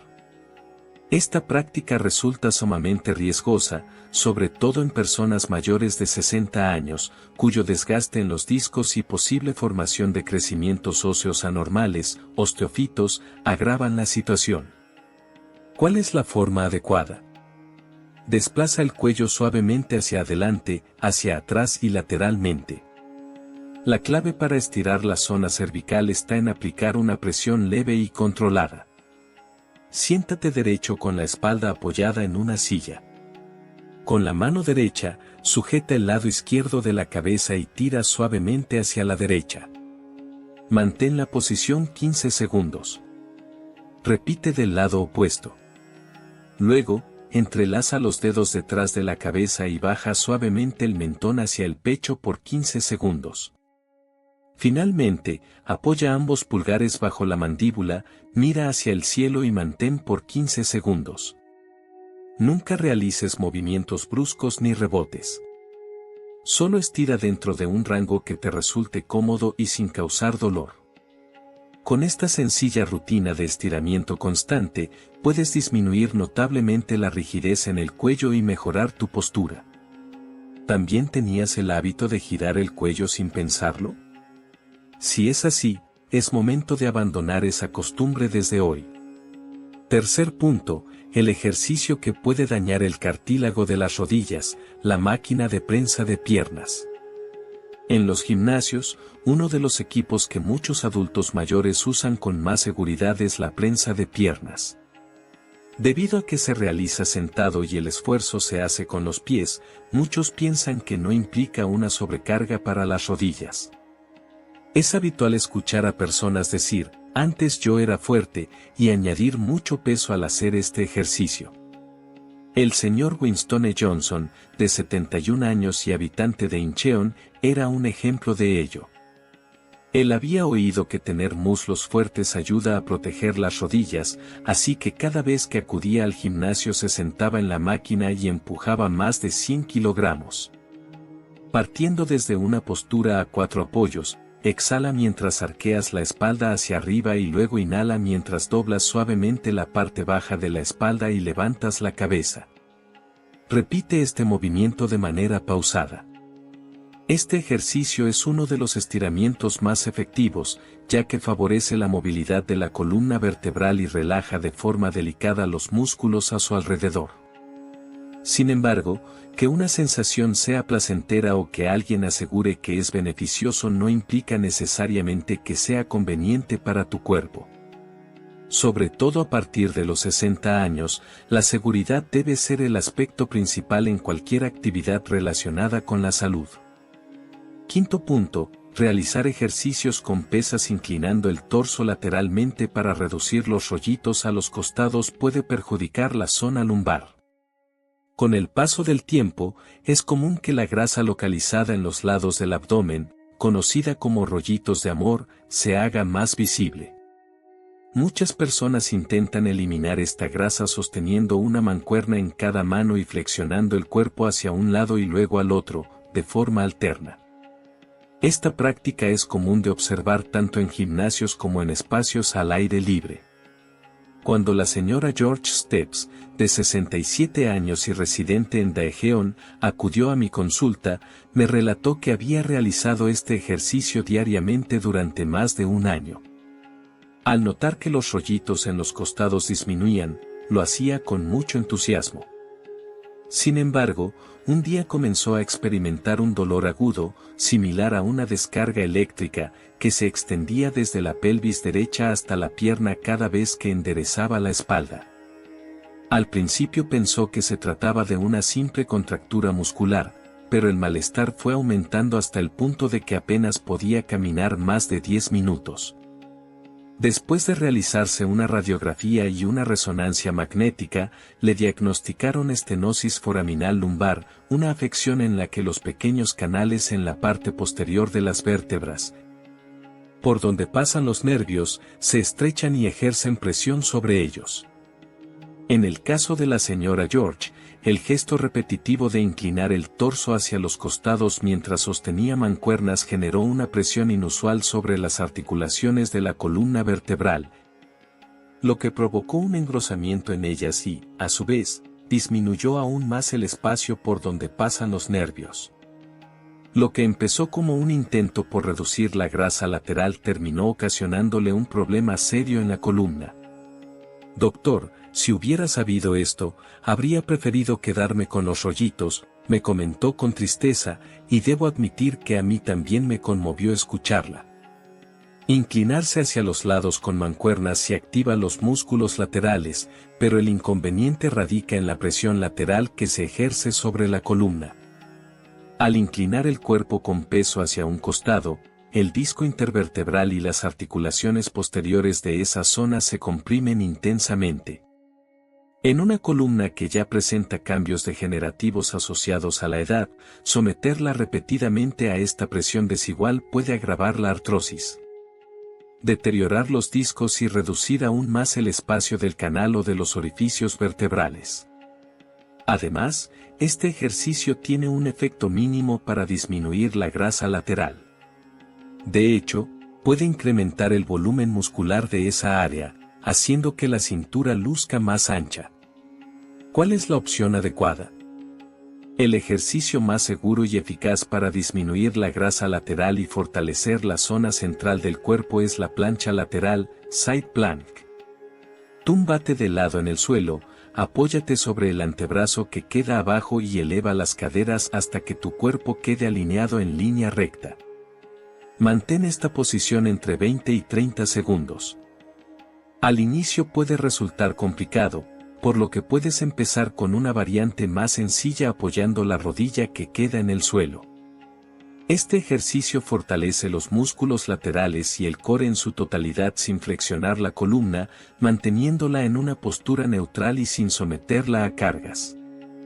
Además, al involucrar varios grupos musculares, se queman más calorías, haciendo que sea mucho más efectivo para reducir la grasa en los costados.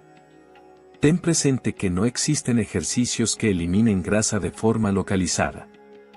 La mejor estrategia para bajar de peso es combinar ejercicios seguros para todo el cuerpo junto con una dieta equilibrada. Sexto, subir escaleras corriendo puede dañar tus articulaciones. Algunas personas, por falta de tiempo, optan por usar las escaleras al ir o volver del trabajo, y creen que correr al subirlas duplica el efecto del ejercicio. Subir escaleras es reconocido por fortalecer tanto la capacidad cardiovascular como la musculatura de las piernas. No obstante, cuando se convierte en una carrera, este ejercicio se vuelve uno de los más perjudiciales para las rodillas en personas mayores de 60 años. El señor Lenny Kang, de 65 años, residente en el distrito de Yeongdeunpo en Seúl, solía correr cada mañana los 15 pisos de su edificio y también bajaba corriendo, repitiendo esta rutina durante más de 2 años. Él estaba convencido de que solo el ejercicio que hace que el corazón lata con fuerza es el ejercicio real. Durante el primer año experimentó mayor ligereza y mejor salud, pero con el tiempo empezó a escuchar ruidos inusuales en sus rodillas. Además, comenzó a notar inflamación y una sensación de calor en ellas con mayor frecuencia. Creyendo que necesitaba hacer más ejercicio, aumentó aún más la intensidad de su rutina. Hasta que un día, al descender por las escaleras, sintió que su rodilla se le doblaba y experimentó un dolor tan intenso que le impidió continuar. El diagnóstico fue condromalacia rotuliana avanzada junto con artrosis degenerativa. El cartílago detrás de su rótula estaba completamente deteriorado, al punto de que ya no podía sostener su peso adecuadamente. El médico le dijo que posiblemente tendría que vivir el resto de su vida cojeando, lo cual fue un golpe muy duro para él. Al subir escaleras, nuestras rodillas llegan a soportar hasta 3 veces el peso de nuestro cuerpo. Al descender, esa presión se incrementa entre 5 y 7 veces. Si además lo haces corriendo, el impacto sobre las articulaciones es considerable, similar a golpear repetidamente el cartílago de la rodilla con un martillo. El cartílago, al desgastarse, no tiene capacidad de regeneración, es una pieza que se va consumiendo con el tiempo. Particularmente en personas mayores de 60 años, el cartílago ya está delgado y debilitado tras años de uso continuo. En estas condiciones, correr escaleras arriba equivale prácticamente a acelerar su deterioro. Aunque no se perciba dolor en el momento, el daño se acumula en las rodillas hasta que llega a un punto de quiebre. Entonces, ¿cuál es la forma adecuada? Sube las escaleras despacio y evita bajarlas. Para aprovechar los beneficios de subir escaleras de manera segura, nunca lo hagas corriendo. Apóyate en el pasamanos, mantén la espalda erguida y sube escalón a escalón, asegurándote de apoyar completamente la planta del pie en cada peldaño. Al descender, la presión sobre las articulaciones se incrementa considerablemente, por lo que se aconseja con énfasis utilizar el ascensor o las escaleras mecánicas. Si no queda otra opción que bajar por las escaleras, hazlo con suma precaución, sujétate del pasamanos, mantén una leve flexión en las rodillas para amortiguar el impacto y desciende a un ritmo muy lento. Si tu objetivo es fortalecer las piernas, caminar sobre superficies planas con zancadas amplias o realizar sentadillas utilizando una silla como apoyo es mucho más seguro y efectivo. Existe un dicho popular que afirma, lo excesivo puede ser tan malo como lo insuficiente. Esto también aplica al ejercicio, hacer más de la cuenta puede resultar incluso más perjudicial que no hacer nada.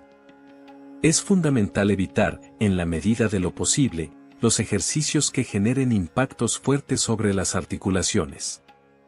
En séptimo lugar, está ese desafío que no nace del cuidado personal, sino de la temeridad, las maratones y carreras de larga distancia. Muchas personas se proponen correr una maratón como parte de sus metas personales. Incluso a los 60 años, ¿por qué no hacerlo?